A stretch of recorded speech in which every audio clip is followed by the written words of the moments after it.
estas transparencias hablaremos del principio de funcionamiento del transformador, así como de sus características constructivas principales. Hablaremos del núcleo electromagnético, de los distintos devanados, de los sistemas de refrigeración, de los sistemas de conexión con las pasatapas y los elementos de protección del transformador, y finalizaremos las presentaciones describiendo la información que aparece en las placas de características.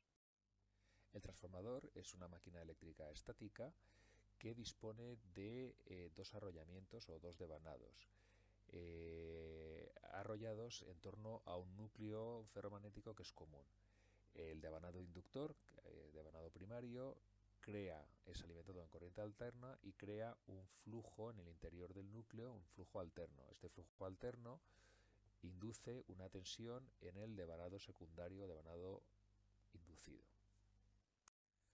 El transformador realiza una transformación de energía eléctrica desde el devanado primario al devanado o devanados secundarios, cambiando los niveles de tensión y de corriente. Los niveles de tensión se modifican en función de la relación del número de espiras del devanado primario y secundario, y esta transformación lo hace con muy buen rendimiento, con muy poquitas pérdidas.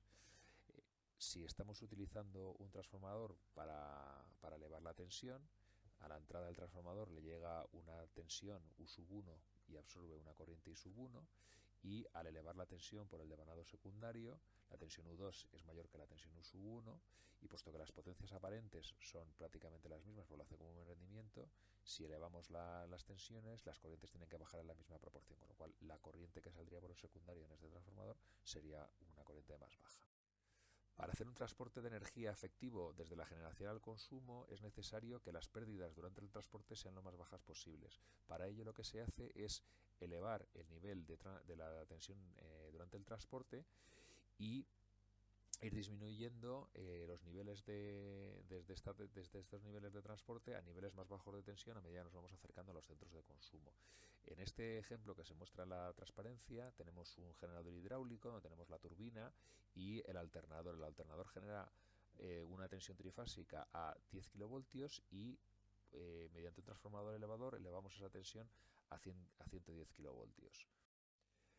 ¿Por qué elevamos la tensión? Bueno, porque lo hemos comentado, aumentando la tensión en el transporte, la corriente que circula por el conductor disminuye, disminuyendo las pérdidas durante el transporte por efecto Joule. Y no solo eso, como va a pasar menos corriente por los conductores, no necesitamos conductores que tengan secciones tan grandes. Daros cuenta que la red de transporte es una red muy larga, de 200, 300, 400 kilómetros, que une los grandes centros de producción de energía eléctrica con los grandes centros de consumo. Entonces, cuanto mayor sea la sección del conductor, mayor tiene que ser la inversión a la hora de hacer el despliegue de esta red. No solo eso, si utilizamos conductores más delgados, tendremos también ahorros en los propios postes, porque tienen que soportar menos peso. Luego, mecánicamente también tiene una ventaja a nivel estructural. Bueno, este es un ejemplo de un pequeño transformador casero, donde veis que hay dos devanados y un núcleo común. Entonces, lo que sí que me gustaría es que analizando este, este transformador, seréis capaces de conocer cuál es el lado de alta y cuál es el lado de baja tensión.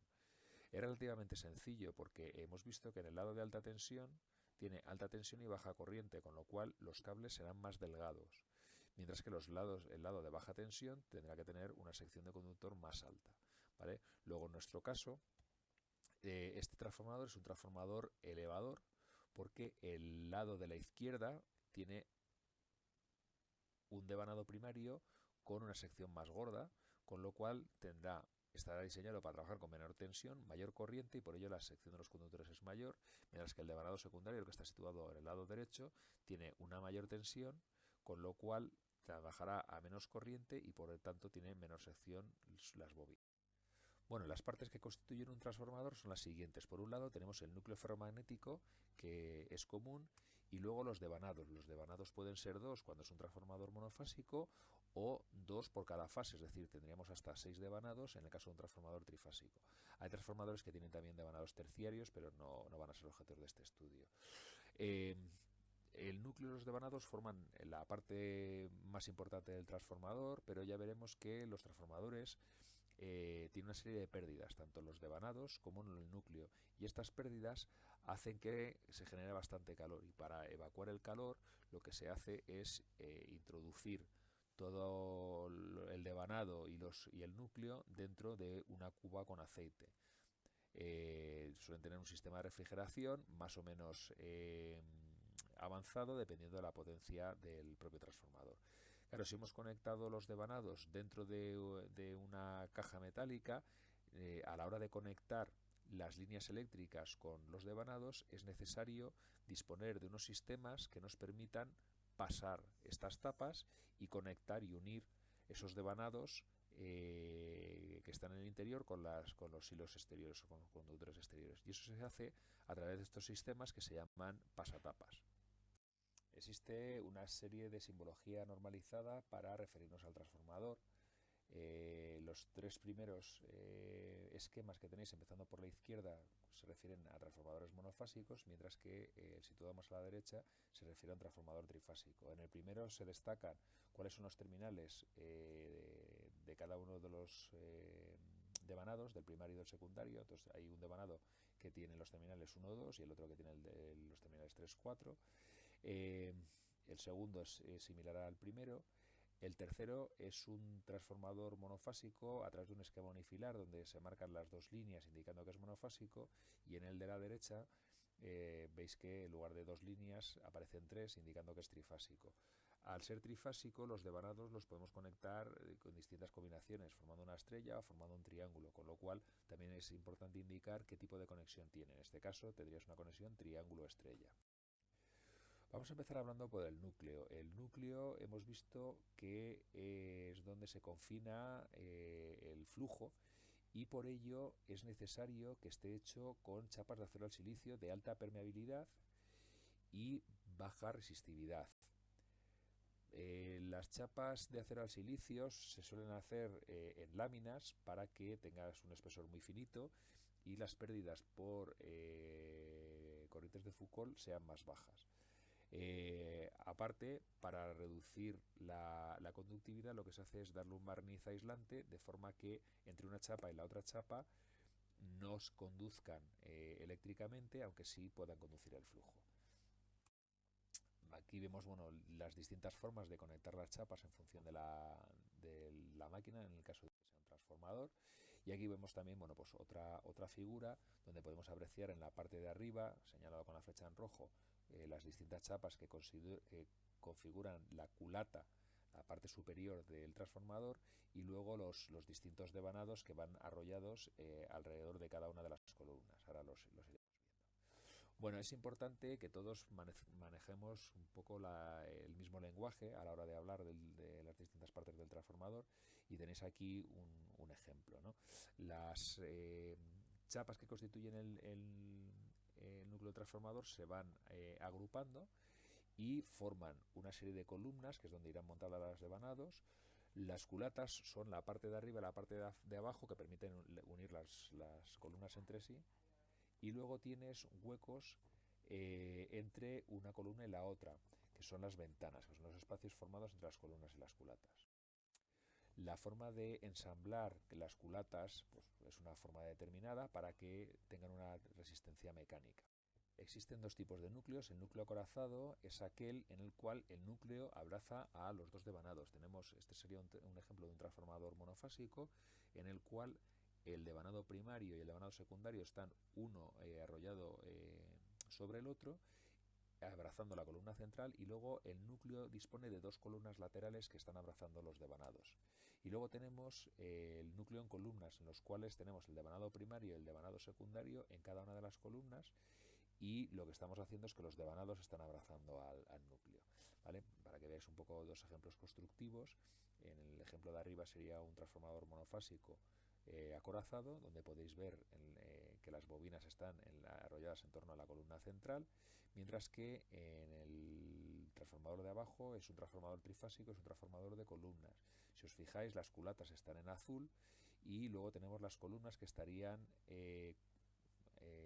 tapadas porque están los devanados pintados en rojo arrollados sobre esas propias columnas. Como veis, no hay unas columnas laterales que están abrazando a las dos columnas exteriores. Bueno, si hacemos un corte de la sección transversal de las columnas, lo que veremos es que para pequeña potencia, hasta un kVA, los transformadores tienen una sección cuadrada. ¿Por qué? Bueno, pues porque cortamos todas las chapas de la misma forma y las vamos apilando, entonces es una construcción muy fácil. ¿Cuál es el inconveniente? El inconveniente aparece porque generalmente las bobinamos formando un círculo, y entonces si formamos un devanado circular alrededor de un núcleo que es cuadrado, vemos que aparecen zonas que sería lo que se marca en la figura superior en blanco, en las cuales no hay un contacto entre el núcleo y el devanado. Entonces, para intentar reducir el entrehierro de la máquina lo máximo posible, lo que nos interesaría es que la sección transversal de las columnas fuera lo más redonda posible. Claro, hacer un círculo, una sección circular a partir de chapas es complicado, y lo que se hace es, para transformadores grandes, se hace una sección transversal formando polígonos escalonados, es decir, polígonos cruciformes. Lo que vas haciendo es cortar chapas de distintos tamaños y los vas apilando de una determinada forma. De esta forma, la sección bruta es prácticamente circular, ¿vale? Tenemos una sección que cubre el 97% aproximadamente de la sección circular del transformador. Bueno, vamos a hablar ahora de los devanados. Los devanados constituyen el circuito eléctrico del transformador y habitualmente se hacen de cobre. Se hacen con conductores de cobre cuando los diámetros son bajos, es decir, tienen una sección redonda, o bien pletinas, como se observa en el transformador que tenéis en la fotografía inferior, con pletinas de cobre. Para que entre una espiral y la otra no haya un cortocircuito eléctrico, estos conductores llevan un barniz especial, y en transformadores más grandes están aisladas entre sí utilizando una fibra de algodón o con un papel impregnado en aceite. Generalmente el devanado de baja tensión siempre se coloca más próximo al núcleo, y el devanado de alta tensión lo alejas más del núcleo. Entonces sueles poner un devanado arrollado alrededor del otro para que el flujo de dispersión sea. En esta transparencia tenéis el proceso de fabricación de un transformador. En la parte superior tenéis unos moldes que van, unas maderas sobre unos cartones, y sobre esos moldes se giran y se van arrollando las bobinas. En la parte de abajo veis a dos operarios que están bobinando los devanados, y en la parte superior derecha tenéis el resultado final. Si os dais cuenta, veis que se ven el exterior de las bobinas. Tenéis dos grupos de bobinas por cada columna, el primario y el secundario.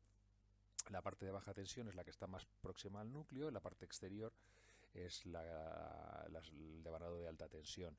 Veis cómo salen unas chapas hacia arriba, que son el principio y el final de cada una de las bobinas para hacer las conexiones exteriores, y si os fijáis también con detalle, en cada una de las columnas podéis ver el núcleo magnético. Faltaría colocar la culata superior, que terminaría de cerrar el circuito magnético. Bueno, a nivel de devanados, en función de la disposición relativa de los devanados de alta tensión y baja tensión, los devanados pueden clasificarse en dos tipos, en concéntricos y alternados. Los devanados concéntricos son aquellos en los cuales las bobinas se colocan de forma coaxial, es decir, primero se ponen las de baja tensión, las más cercanas al núcleo, que serían las que están mostradas aquí en color verde. Luego se pone un aislante, y luego ya se arrollaría el devanado de alta tensión, que sería el azul, ¿vale? Se arrolla de esa forma para que sea más fácil aislar el devanado de alta tensión. Y luego, entre las bobinas de alta y de baja, lo que se intercala son un cilindro aislante, o bien de cartón o bien de papel, con un tratamiento aislante. En los devanados alternados, que sería la figura que tenéis en el lado derecho, los arrollamientos se van subdividiendo en diferentes secciones o galletas, de tal forma que las partes de los devanados de alta y baja tensión se suceden alternativamente a lo largo de la columna. Para disminuir el flujo de dispersión, lo que se suele hacer es colocar en cada extremo media bobina, que suele ser de baja tensión, por eso están pintadas en verde. Bueno, aquí tenéis un esquema y un montaje real de devanados concéntricos, ¿vale? Donde se ve el devanado de baja tensión, como veis más cerca del núcleo, lo podéis ver en la figura de la izquierda, y el devanado de alta tensión eh, va arrollado sobre. Bueno, el transformador, como cualquier otra máquina eléctrica, no tiene un rendimiento del 100%, es una máquina muy eficiente, pero se producen pérdidas durante su funcionamiento. Estas pérdidas se pueden clasificar en dos tipos. Las pérdidas que se producen en los devanados de cobre, en las bobinas de cobre, al pasar la corriente eléctrica, y la corriente que pase por estas bobinas dependerá de la carga que tenga el transformador. Si tiene poquita carga, pues la corriente que circula es baja y por tanto las pérdidas son bajas, pero si el transformador está trabajando con más carga, pues entonces la corriente es más alta y las pérdidas son mayores. Con lo cual, lo que sí que observamos es que las pérdidas en el cobre son unas pérdidas que son variables, depende de cuánta carga tenga el transformador en su secundario. Por otro lado, hemos estado viendo en la introducción que hemos hecho de electromagnetismo que también aparecían unas pérdidas en el hierro. Estas pérdidas en el núcleo de hierro se deben a las corrientes de Foucault y las pérdidas por histéresis, y en este caso es en el momento que alimentamos a una tensión fija, las pérdidas en el hierro no dependen de la carga del transformador, con lo cual están siempre presentes independientemente de que el transformador tenga carga o no. Simplemente por el mero hecho de conectar el transformador, el devanado primario, a la red, aparecen ya unas pérdidas en el hierro, mientras que las pérdidas en el cobre pues depende de la carga que tenga el transformador. En cualquier caso, cuando el transformador está funcionando de una forma normal, si es un transformador grande, de mucha potencia, pues aparecen unas pérdidas que hacen que el transformador se caliente. Y lo mismo que nos pasa a nosotros, en el momento que tenemos mucho calor, pues bueno, es necesario evacuar ese calor. Cuando el transformador es pequeño, de poca potencia, lo único que hacemos es ceder el calor al aire circundante. En cambio, si la potencia del transformador es un poquito más alto, en los últimos años lo que se está haciendo es construir transformadores secos encapsulados en resina epoxi. Esta resina hace que los devanados estén aislados y puedan trabajar con potencias mayores.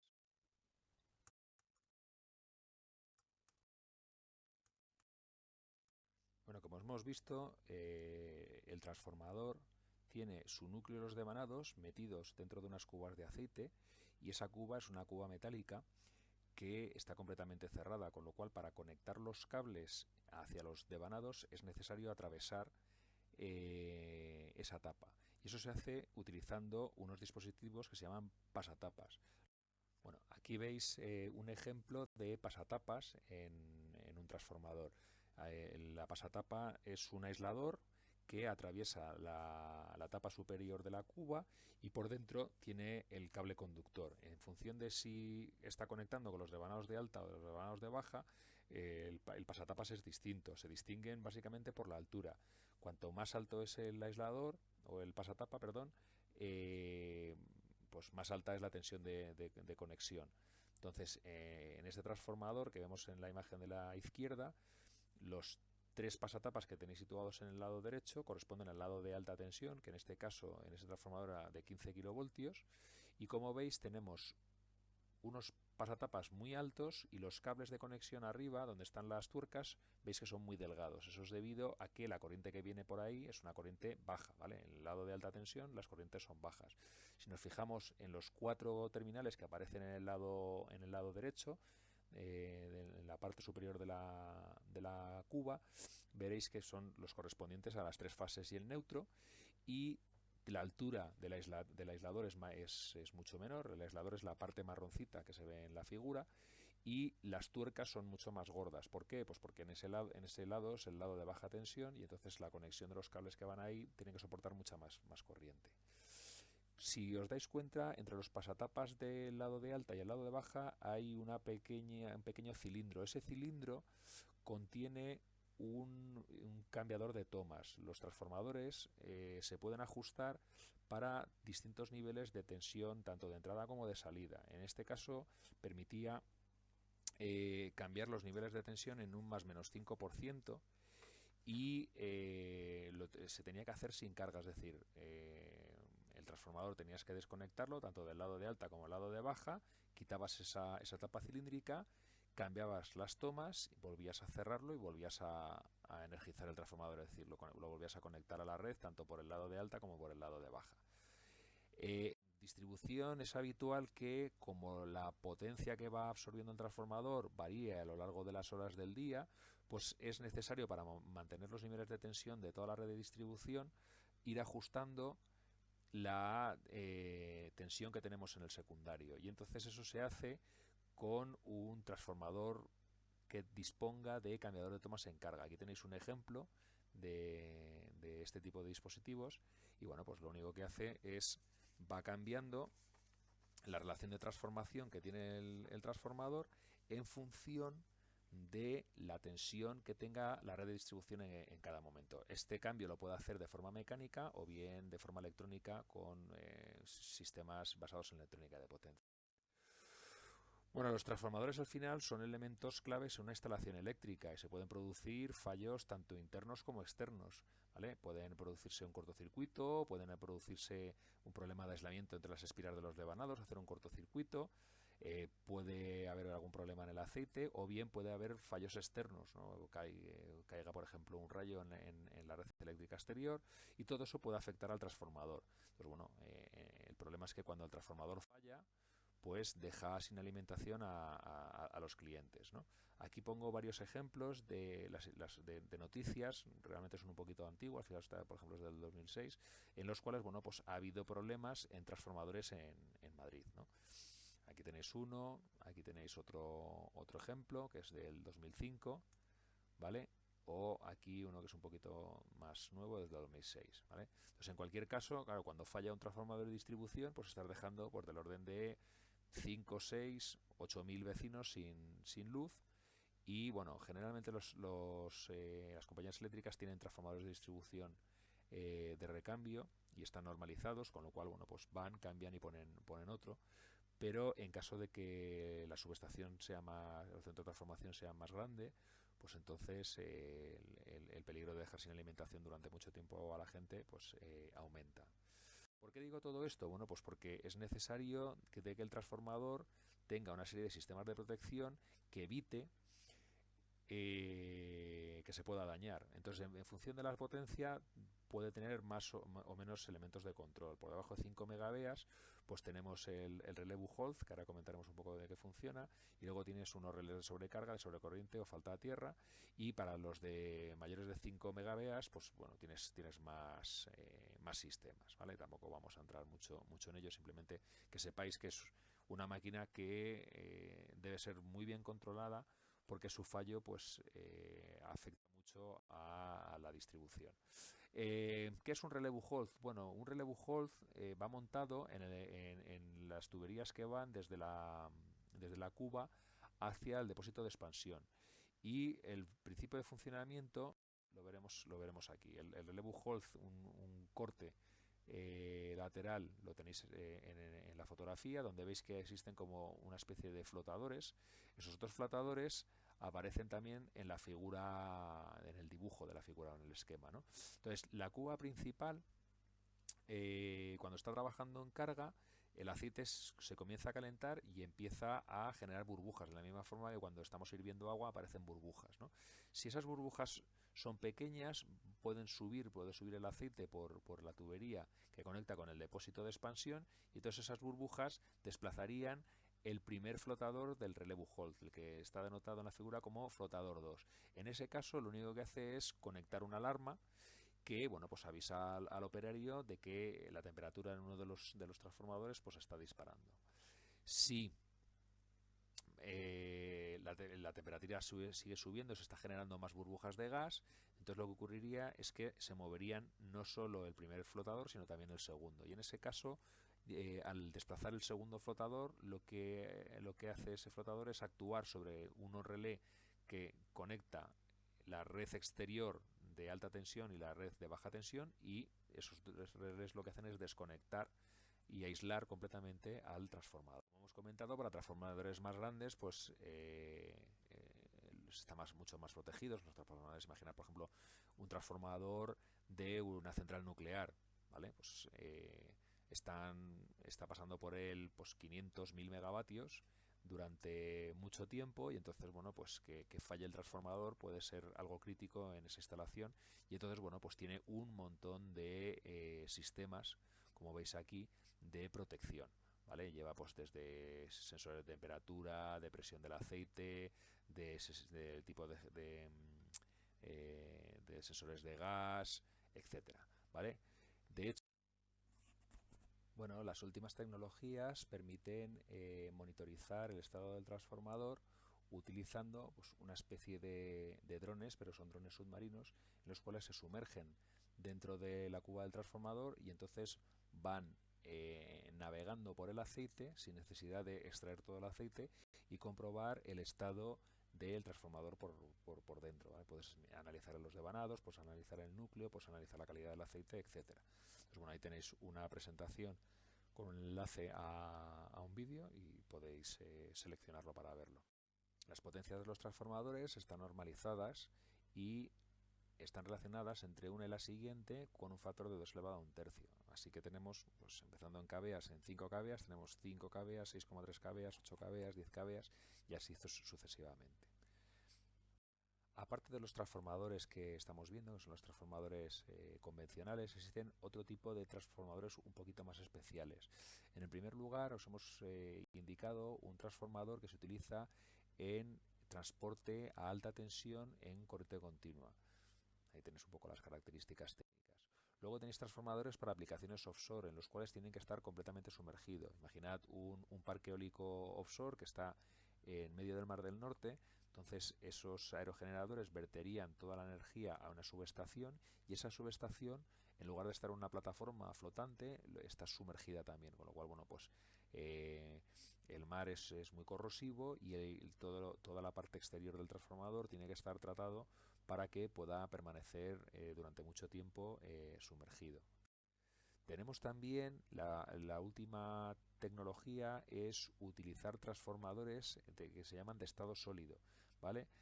Estos transformadores, lo que se hace es el paso de la corriente alterna de una determinada amplitud y frecuencia a una tensión alterna de una determinada amplitud y frecuencia en el otro lado, utilizando electrónica de potencia. ¿Vale? No se utilizan dos devanados y un acoplamiento con un núcleo magnético, sino que es una configuración en el cual tienes un convertidor de corriente alterna a corriente continua, tienes un bus de continua, luego un convertidor de continua alterna, un pequeño transformador que pasas de alterna a continua, otro bus de continua y luego un inversor de continua alterna.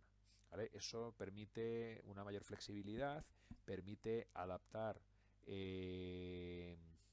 tensiones, corrientes y también frecuencias. Podríamos conectar una red de 50 Hz con una red de 60 Hz y además son modulares. Entonces, en función de la potencia podemos ir añadiendo distintos módulos. Entonces, si aumenta la potencia de nuestra instalación, pues ponemos poniendo más módulos.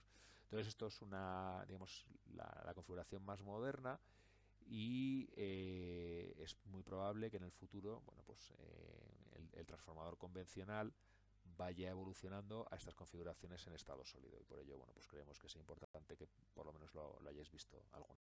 Nosotros como usuarios y más siendo ingenieros de telecomunicación, lo más normal es que nos encontremos los transformadores dentro de pequeños centros de transformación, de centros de distribución. Entonces, dentro de estas estructuras prefabricadas va el transformador con todas las celdas de protección y conexión. Aquí tendríais pues lo que es una instalación de un centro de transformación similar al que podríamos tener en la escuela.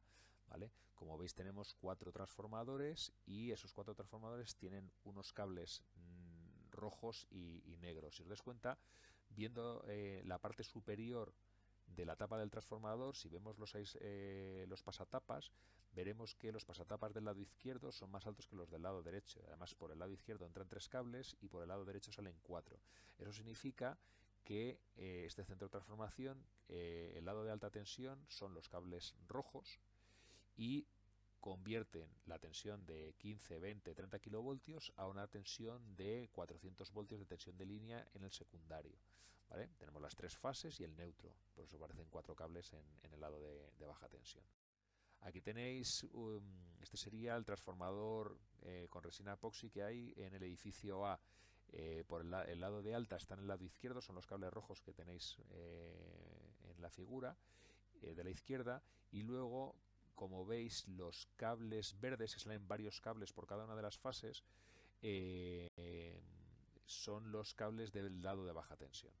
Aquí no hay pasatapas porque directamente al estar aislados los devanados mediante una resina epoxi no están metidos dentro de una cuba de aceite, con lo cual no tienen que pasar la tapa de la cuba.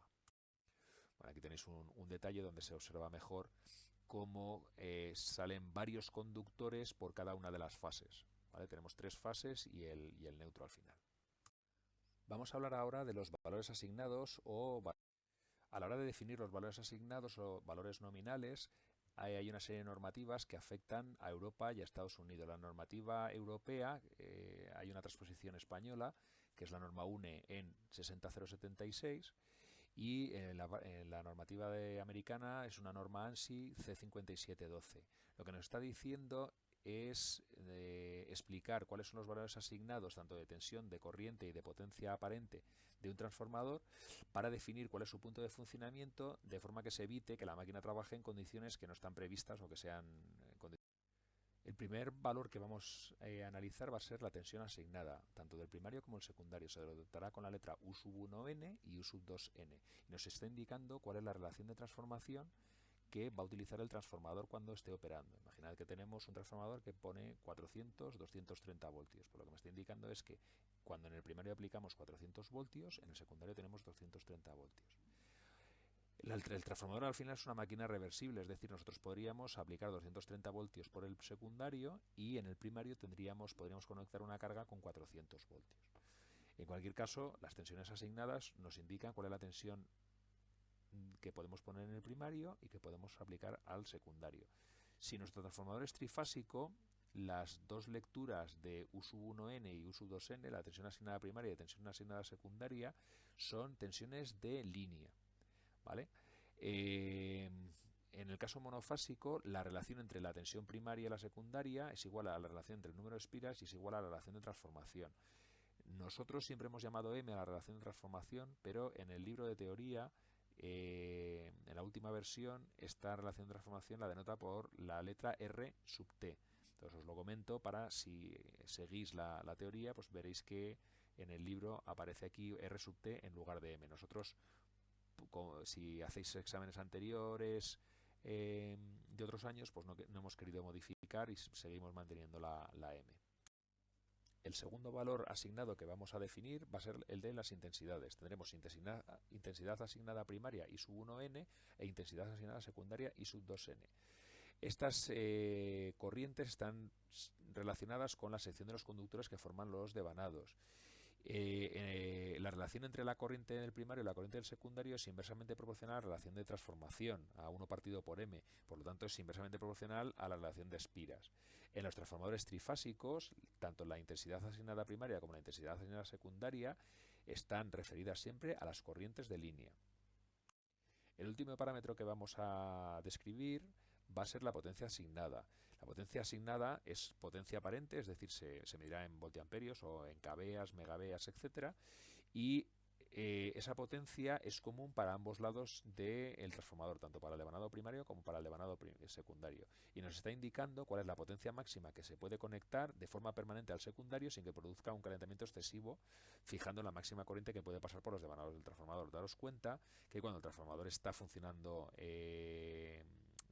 con corriente asignada, con la corriente I sub 1N, ¿vale? Las pérdidas en el cobre son elevadas, y si nos pasásemos de esa potencia aparente asignada, lo que ocurriría es que las pérdidas aumentarían mucho y los devanados se podrían sobrecalentar, de forma que podrías estropear los aislantes y producirse posteriormente un cortocircuito que dañaría el funcionamiento del transformador. Por ello, no es posible o no es recomendable trabajar con el transformador por encima de la potencia que tiene asignada. En el caso del transformador monofásico, la potencia asignada es el producto de las tensiones y corrientes del primario y de las tensiones y corrientes asignadas del secundario. En el caso de un transformador trifásico, la potencia asignada es la potencia total aparente del transformador y está expresado en funciones de sus magnitudes de línea. Luego sería tensión de línea del primario por corriente de línea del primario asignadas multiplicado por raíz de 3, y en el lado secundario igual raíz de 3 veces tensión de línea del secundario asignada por corriente de línea del secundario asignada. En el momento que conocemos las tensiones asignadas del primario y del secundario y la potencia asignada, el cálculo de las corrientes es inmediato. En el caso del transformador monofásico simplemente es dividir por las tensiones, y en el caso del transformador trifásico pues divides por raíz de 3 veces la tensión. Bueno, es importante conocer qué información podemos tener en un transformador. Generalmente la placa de características de un transformador es una chapa metálica serigrafiada que incluye un montón de datos.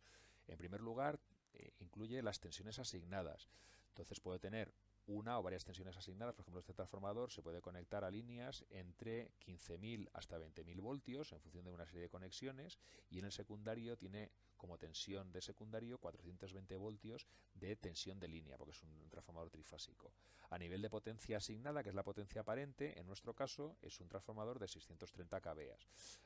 Se suele indicar también la frecuencia de alimentación en 50 Hz, la impedancia equivalente, ¿vale? Ahí están los 50 Hz, la impedancia equivalente o la caída de tensión en cortocircuito, y luego el grupo de conexiones internas. Si es un transformador trifásico, nos tendrán que decir si está conectado en estrella, si está conectado en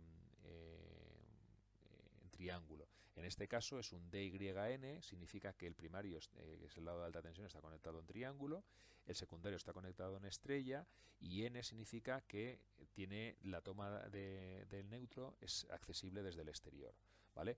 El 11, lo comentaremos después, es el ángulo o índice horario, lo comentaremos en nuestras ponencias posteriores. Luego también nos tiene que indicar la clase de refrigeración, en este caso es AN, es decir, es de aceite, y luego otros datos del fabricante. Bueno, aquí tenéis otro tipo de transformador, pero bueno, veis que la información es similar. Viene la potencia asignada, la tensión asignada, los grupos de conexión, como son transformadores de distribución, los habituales que sean DYN, ¿vale? Las pérdidas en vacío, pérdidas en carga, impedancia en cortocircuito o caída de tensión en cortocircuito. Bueno, con esta información finalizaríamos toda la parte referida a aspectos constructivos de los transformadores. En las siguientes presentaciones hablaremos del funcionamiento del transformador, así como el circuito equivalente del transformador, ensayos, caídas de tensión y rendimiento. Y con eso ya podremos empezar a realizar los problemas. Si tenéis algunas preguntas, no dudéis en escribir en el foro. Gracias.